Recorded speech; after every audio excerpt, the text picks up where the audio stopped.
What's going on, everybody? Welcome back to Scale Garage. I hope you're doing well. In today's video, I finished building this AMG Benz, which concludes this 4-part series for this car.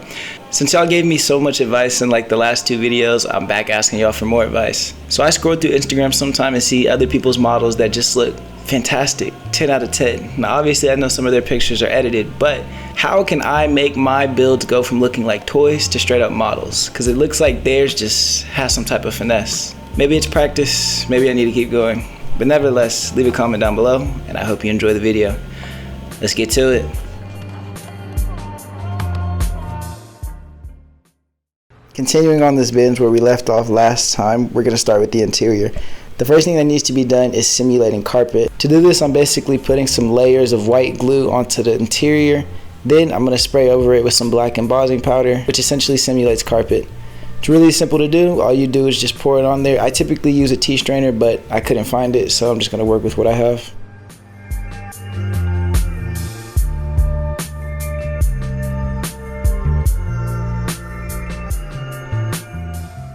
And after sprinkling the powder on there, you basically swirl it around to make sure every spot gets covered.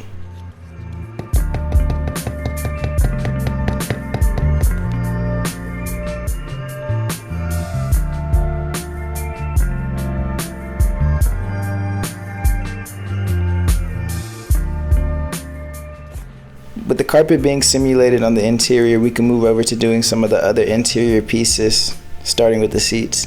These seats are molded in 2 pieces, so that's kind of nice. Plus, it also has a decal to simulate the silver piece, so I don't have to do it by hand, so that's kind of fire.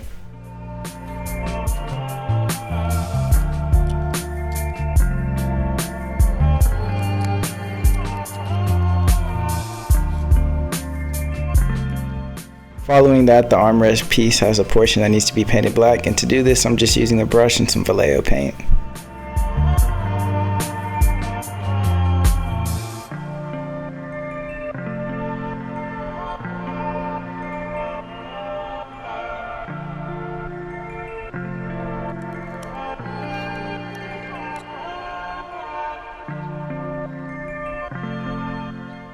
Next up, the door handles need to be painted silver on the door cards, and to do this, I'm just using some Tamiya silver.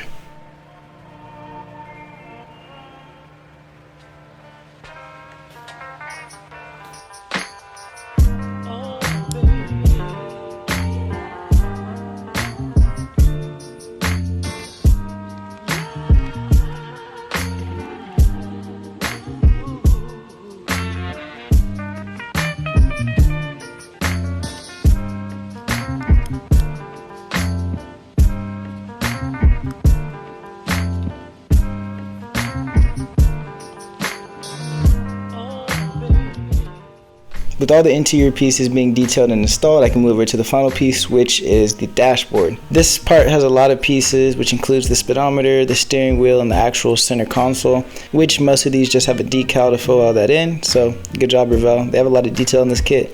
Plus, with the 2-tone dash, it definitely simulates the real deal.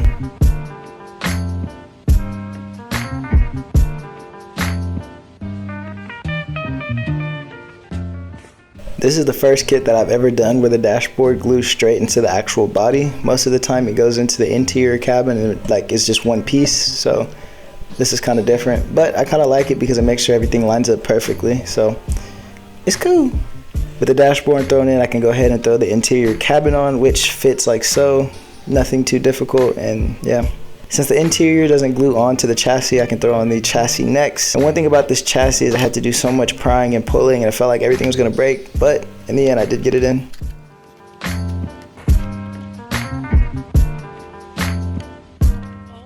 With the interior and the chassis out of the way, we can move over to the clear parts, which for some reason the clear windshield decided that it wanted to have a crack in it.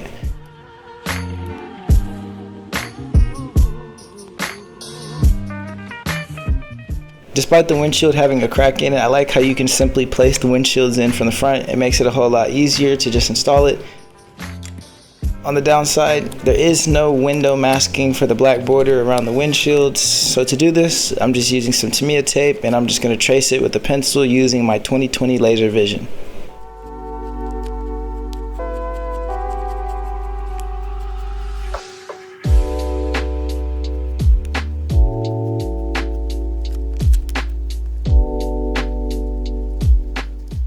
No cap, after 6 attempts, this was the best masking that I could come up with. It's not perfect, but it'll get the job done.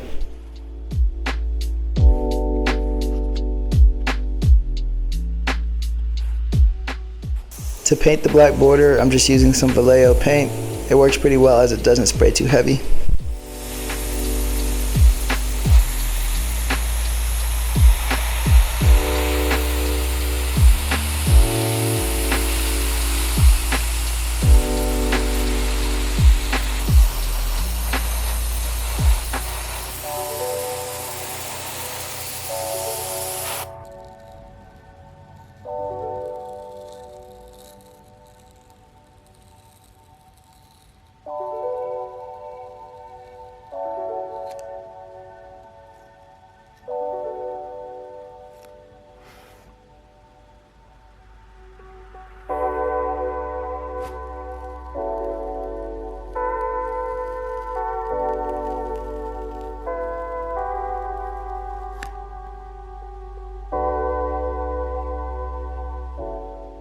The black borders around all the windows came out pretty well, and with that being out of the way, I can go ahead and move over to just installing it.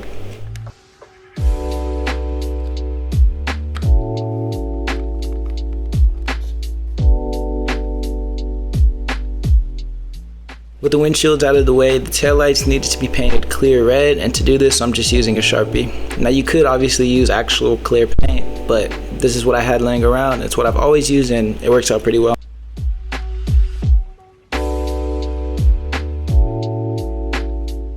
Similarly, in real life, headlights have like a black border around them, and to do this, I'm just using a black Sharpie basically to simulate that trim.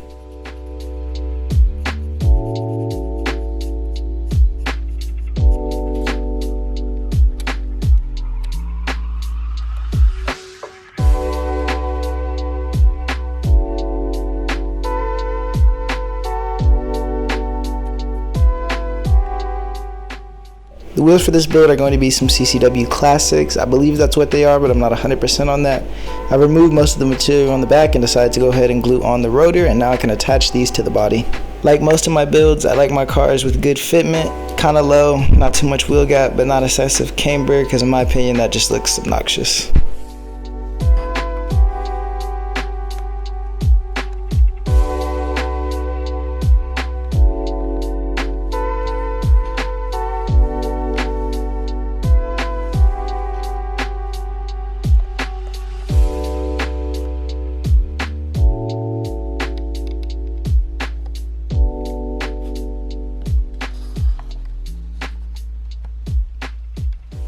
With the wheels now on, I can move over to detailing the engine bay. First, by installing the engine cover.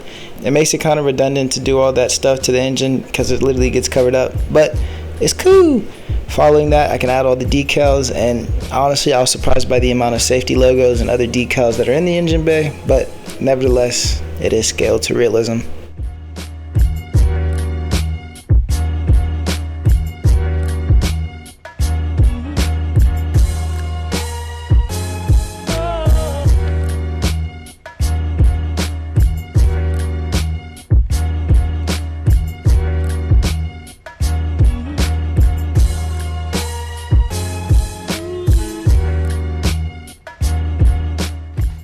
And now I can move over to the final pieces on the rear, which is this exhaust and this rear clear piece at the bottom, and that wraps up this build.